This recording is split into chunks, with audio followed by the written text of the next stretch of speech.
Olá, meus amores, tudo bem com vocês? Mais um vídeo aqui no canal. Ignorem a cara de sono, é porque eu acabei de acordar e vim aqui gravar pra vocês. Eu espero que vocês gostem desse vídeo. Hoje eu vim dividir com vocês um pouquinho da minha experiência de casada. Eu sempre gosto de falar desse assunto aqui no canal, porque sempre tem gente nova chegando, e às vezes tem noivinhas, justamente porque o canal começou através de preparativos para casamento, enxoval, essas coisas. Então, eu gosto sempre de trazer a minha experiência um pouco de casada assim, porque eu acabo dividindo com vocês que vão começar nessa nova etapa aí da vida de vocês também, para ter um pouquinho assim da experiência, de como vai ser, para saber um pouquinho como vai ser a experiência também. O que aconteceu comigo não significa que vai acontecer com você. Cada caso é uma coisa diferente que acontece. Então, mas eu resolvi vir aqui dividir um pouquinho a minha experiência. Pode ser que você se identifique, você que já é casada. E você que ainda vai se casar, pode ser que aconteça algo do tipo com você. Então, pode ser que esse vídeo lhe ajude a mudar em alguma coisa e fazer coisas diferentes do que eu fiz, né? Então, vamos lá. Hoje eu vou falar das minhas frustrações de casada, coisas que eu não esperava que acontecesse e aconteceu. Ignore que eu tô com duas roupas aqui, tá? Eu tô com a blusa aqui por cima do vestido, porque tá muito frio, muito frio aqui. E é bem cedinho ainda, então eu tô aqui agasalhada como eu posso. Então vamos lá, eu vou ficar sempre olhando aqui pra baixo, porque eu notei no caderninho, como sempre. Vocês sabem que eu sempre uso o caderninho pra me dar uma ajuda aqui, né? Então, vamos lá. É a primeira coisa que eu não imaginava que ia acontecer tanto assim, era passar muito tempo sozinha. Eu já sabia que eu ia mudar completamente o meu ritmo de vida. Quando eu era solteira, eu morava na casa dos meus pais e eu estava o tempo todo acompanhada, sempre tinha companhia em casa, sempre estavam os meus pais, minha irmã, quando não tinha um, tinha outro. Quando elas precisavam sair, eu sempre ficava com meu pai. Então, eu nunca ficava tanto tempo sozinha. Na verdade, eu nunca ficava sozinha, porque a mãe não gostava que a gente ficasse só. Então, quando eu casei, eu estranhei muito isso, porque Natan saía para trabalhar de manhãzinha, vinha, almoçava e depois ia de novo, só chegava de noite. Quando chegava, chegava cansado já. Então, assim, a gente não aproveitava tão bem quanto eu gostaria, porque a vida é assim, né? Casou, tem que trabalhar para botar as coisas em ordem e tudo mais, então é complicado. E como eu não trabalhava ainda, aí eu sentia muita diferença, eu sentia muita falta de companhia, porque eu arrumava a casa, eu fazia tudo que tinha para fazer no dia como dona de casa, que chegava ao ponto de acabar, de não ter nada mais para fazer, e eu ficava assim naquele tédio, sem ter mais nada para fazer, mais nada para me entreter. Então, era bem chato essa parte de ficar sozinha muito tempo. Por conta dessa minha solidão, de eu passar tanto tempo sozinha, começou a me bater aquele desejo de ter companhia, sabe? E a companhia de um filho. Eu comecei a pensar em querer engravidar e arrumar logo um bebê, porque aí eu não ia me sentir tão sozinha. Só que aí vem a parte da condição financeira, porque assim que a gente casa, é tudo muito estável, a gente não sabe como é que vai ser, o que é que vai acontecer. Como eu não trabalhava fora, era só Natan, então só dependia dele para sustentar a casa, então era bem complicado. Eu já tinha loja, mas a loja não dava o retorno necessário, então era muito complicado, não tinha o que eu fazer. Então eu tive que aprender a lidar com a solidão e com a frustração de querer ter um filho e não poder. Quem me acompanha há bastante tempo, quem é da minha família, sabe que meu sonho é ter filho, só que tudo no tempo certo, né? Não adianta. Ter filho era uma opção assim descartada nos nossos planejamentos para o primeiro ano de casado. E eu também tinha muito medo de ter filho logo e as pessoas ficar falando que eu casei grávida, porque como já fazia bastante tempo que a gente namorava e do nada a gente resolveu casar, para as pessoas foi do nada, né? Mas só que a gente já vinha se programando fazia tempo. Aí podia ter muitos comentários e antes eu me importava muito com os comentários das pessoas. Hoje em dia eu tô cagando para certos comentários, não tô nem aí. Pode falar o que quiser que eu não tô nem aí.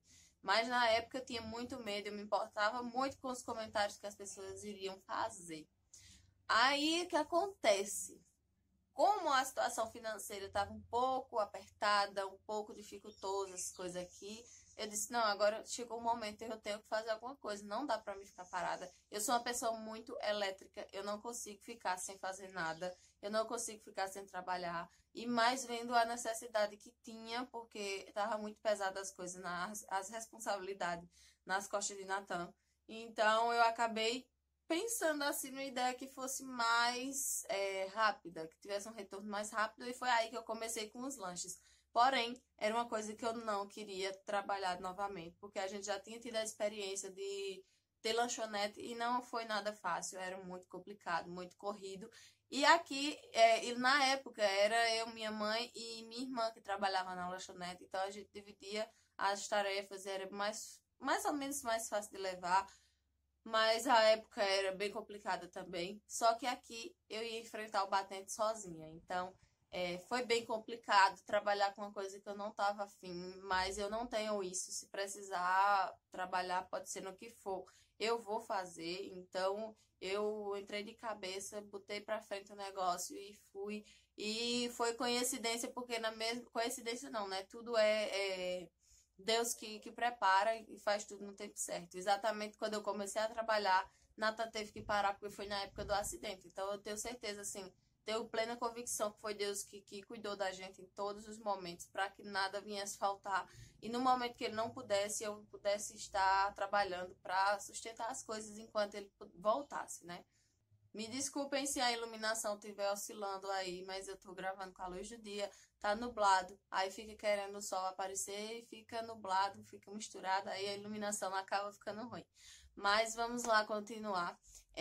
Aí quando tudo isso aconteceu, de eu ter que trabalhar e tudo mais, aí acabou o tempo para as outras coisas. Como eu falei para vocês antes, sobrava tempo. Antes, eu fazia tudo durante o dia e acabava que eu ficava, tipo, eu fazia tudo de manhã e na parte da tarde eu acabava ficando sem ter nada mais para fazer, porque eu vivia dentro de casa direto, unicamente para casa, tudo novinho, tudo arrumadinho, tudo organizado no seu canto. Era muito difícil, assim, ter muita coisa para fazer. Só que aí, quando eu comecei a trabalhar com os lanches, aí começou a correria, porque eu não tinha mais tempo para cuidar da minha casa, eu não tinha mais tempo para cuidar do meu marido, como era antes, e nem como eu gostaria de fazer, porque aí veio a responsabilidade do trabalho, a responsabilidade da igreja, porque aumentou, aí apareceu muita coisa para a gente fazer em questão de igreja, as responsabilidades foram só crescendo. Aí foi na época que Natan sofreu um acidente e tudo dificultou mais, eu tinha que cuidar dele também. Então, a gente ficava naquela correria de viagem para ir para Campina, porque foi lá a cirurgia dele, foi lá a internação, e a gente tinha que estar fazendo retorno. A gente, se eu não me engano, a gente voltou 3 ou 4 vezes para lá, para o retorno, porque a gente pensava que já estava. O médico mandava a gente ir, porque achava que já ia estar bom o braço dele, e acabava que ainda não estava, aí tinha que voltar tudo de novo. E isso foi uma certa tortura na época, porque eu sofri bastante. Foi um trauma, assim, eu tenho pavor de hospital. Eu já tinha ficado com um certo trauma de hospital desde a morte do meu pai. No hospital que meu pai morreu, eu só entro se for uma necessidade extrema. Eu tô pensando agora, porque minha irmã tá grávida, e a maternidade daqui é exatamente no hospital que foi o que pai morreu na época. Então, porque mudou depois. Antes era só esse hospital municipal, aí depois mudou para ter a UPA, e esse que era o hospital virou a maternidade. Então, eu tô apavorada com o fato da minha irmã dar a luz aqui e eu ter que ir para esse hospital, mas vai ser por uma boa causa, eu vou conseguir, em nome de Jesus. Então, assim, voltar, quando Natan sofreu um acidente, voltar para aquele hospital que ele se acidentou, que ele fez a cirurgia, para mim foi bem complicado. Eu tô me abaixando aqui porque os gatos estão aqui, sabe? Tudo me rodeando. Então foi bem complicado voltar para lá tantas vezes e na correria que a gente estava vivendo, e no financeiro também estava bem apertado, porque eu estava trabalhando, mas Natan tinha parado. Então, no lugar de folgar as coisas, só complicou mais, né? Então foi bem complicada essa fase, mas graças a Deus a gente passou, Deus nos ajudou e estamos aqui hoje.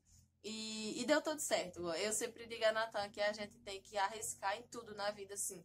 Que as pessoas que cresceram hoje que estão num bom lugar hoje, é porque um dia começaram lá de baixo, um dia passaram por muita dificuldade para poder chegar até onde estão.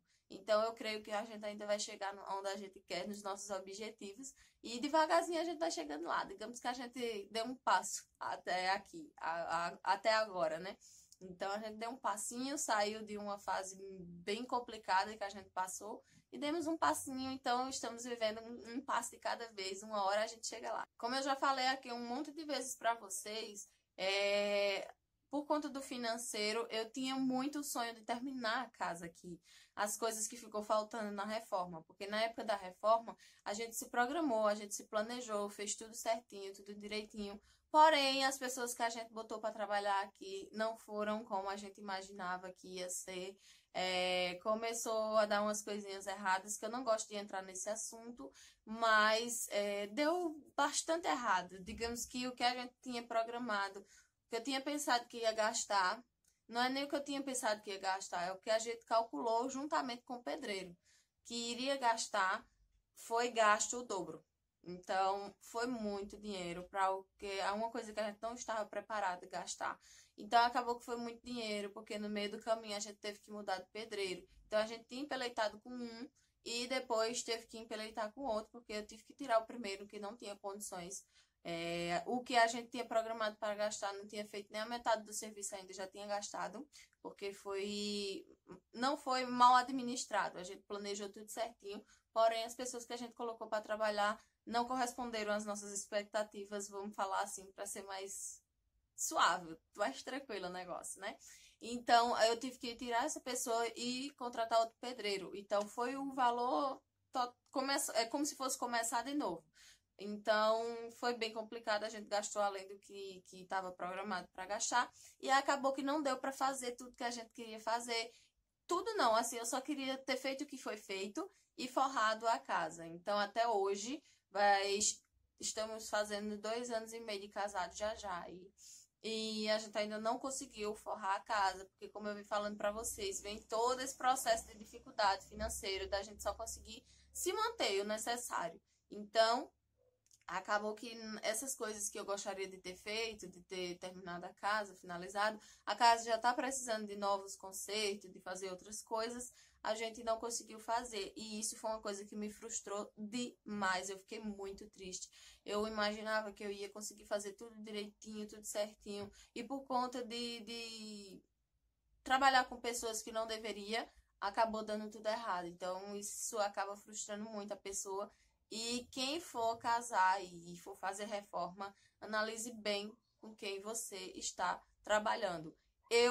Foi tudo muito rápido, assim, eu tive que colocar uma pessoa para fazer o serviço em pouco tempo, porque eu estava perto de casar, então foi reforma e foi organização de casamento, que foi a gente mesmo que preparou tudo de uma vez, assim. Então eu não podia estar aqui 24 horas, eu não podia estar aqui o tempo todo para ver a reforma acontecendo. Então eu passei por muita raiva, porque quando eu chegava, eu fiz a planta direitinho, eu fiz tudo certinho e mostrava para a pessoa, dizia como era que era para fazer. E quando eu chegava aqui, tava tudo feito diferente. Então teve coisas que eu disse, não, deixa do jeito que tá mesmo para não esquentar a cabeça mais. A gente não tem tempo mais de esperar. E tinha coisas que eu dizia, Natan, bote ele para desmanchar, porque do jeito que tá não dá para ficar. Então tem algumas imperfeições na casa que ficou, que não era dentro do programado, que foi justamente por isso, porque eu disse, não tem mais tempo de mexer, vai ter que ficar assim. Então é uma coisa que deixa a gente muito triste, e você que vai fazer reforma, tenha cuidado com quem bota para fazer essas coisas, seja para casal, seja para reformar a casa, em qualquer fase da sua vida. Cuidado nas pessoas que você bota na sua vida para fazer algum serviço, para trabalhar em alguma coisa. Cuidado, pelo amor de Deus. Hoje em dia eu pensarei 2 vezes antes de fazer uma reforma, antes de escolher alguém para trabalhar aqui, para fazer alguma coisa. Outra coisa também que acabou que eu fiquei muito triste foi não poder mais cuidar da minha casa como eu gostaria. Então, por esse fato, eu acabei desanimando com as coisas. Eu não tinha mais aquela empolgação, aquele gás para cuidar da minha casa como eu tinha antes. Fui me desanimando, fui me desmotivando. Apesar das coisas estar tudo do jeito que eu gostaria, tudo mais ou menos, né? Que faltava o forro da casa, mas isso não era motivo. porque eu sempre gostei muito de arrumar minha casa, eu sempre gostei de muita frescura. Vocês sempre acompanharam aí desde o comecinho, eu sempre gostei de tudo arrumadinho, tudo organizado. Só que na medida que eu fui me sobrecarregando de coisas para fazer, de trabalho, de igreja, muita responsabilidade, então eu fui me desmotivando, a casa foi ficando por último, a loja foi ficando por último. Então isso tudo foi me desmotivando e até hoje eu posso dizer para vocês que eu não voltei 100% por conta das coisas todas que aconteceram. Eu fiquei muito triste, muito desmotivada, mas tudo tá voltando. Aos poucos eu tô conseguindo me animar de novo, voltar, porque apesar de tudo já ter passado, já ter parado com os lanches, já ter parado com algumas coisas da igreja e tudo tá voltando ao normal agora. Então eu tô voltando até aquele ânimo, vai ter vídeo de comprinhas aqui de novo, das coisas de casa. Então, é um pontapé que eu tô dando assim, inicial de novo, como se eu estivesse começando de agora e aos pouquinhos a me adaptar de novo a essa fase. Eu sempre gostei de ter minha casa arrumada, limpa e organizada e bonitinha e tudo mais, mas eu passei uma boa fase sem ter aquela vaidade, aquela preocupação, aquele cuidado de estar tudo bonitinho na minha casa. Só fazer o básico necessário e pronto, tá bom. Mas agora, em nome de Jesus, eu estarei voltando. Tudo é fase na vida da gente, tudo que acontece. Às vezes a gente não está preparado para passar e acaba passando e acaba afetando em outras áreas. Então, isso foi algumas coisas que aconteceu comigo desde que eu casei. Não foi coisas fáceis, assim, falando aqui parece ser besteira, mas na prática foi coisas que me afetaram realmente. Então, assim. Sim, também depois que mãe veio se mudar aqui em casa, minhas coisas eram uma quantidade de, assim, suficiente, básica, assim, da casa. E depois que mãe veio morar aqui em casa, veio muita coisa também que veio a casa dela para aqui, para dentro da minha. Então, móveis de duas casas, coisas de duas casas dentro de uma só. Então, para manter a organização, para conciliar tudo, para ter canto certo para tudo, é bem mais complicado de adaptar. Então já estava me desmotivando, né, nessa fase de correria dos lanches. Aí quando juntou tudo, acabou que eu não consegui mais dar conta de nada. Então foi uma coisa que me frustrou bastante também. Então, fases que, como eu estava dizendo, acontece na vida da gente, a gente não está preparado, mas cada coisa que acontece, por mínima que seja, serve de aprendizado na vida da gente. Então, hoje eu posso dizer que eu aprendi muito com essas fases difíceis de correria que eu passei e estarei não, já estou tentando, faz um tempinho aí que eu já estou tentando voltar um pouco do que era antes as coisas, assim, de mais cuidado, de mais vaidade, digamos assim, de decoração, de arrumaçãozinha, essas coisas com a minha casa, porque isso me faz muito bem. E eu sei que vocês gostam de acompanhar aí também, de ver. Então, vocês me dão uma força muito grande também, porque vocês sempre estão me cobrando. Cadê vídeo disso, vídeo daquilo, não sei o quê. Aí acaba me animando mais para gravar. Então, essas foram um pouco, assim, das minhas experiências. Se você tem alguma experiência, assim, um pouco parecida com o que aconteceu comigo nessa fase de início de casamento, deixa aqui nos comentários. Também curta esse vídeo, compartilha se você gostou com alguém, tá bom? Um beijo no coração de vocês. Fiquem com Deus e até o próximo vídeo. Tchau!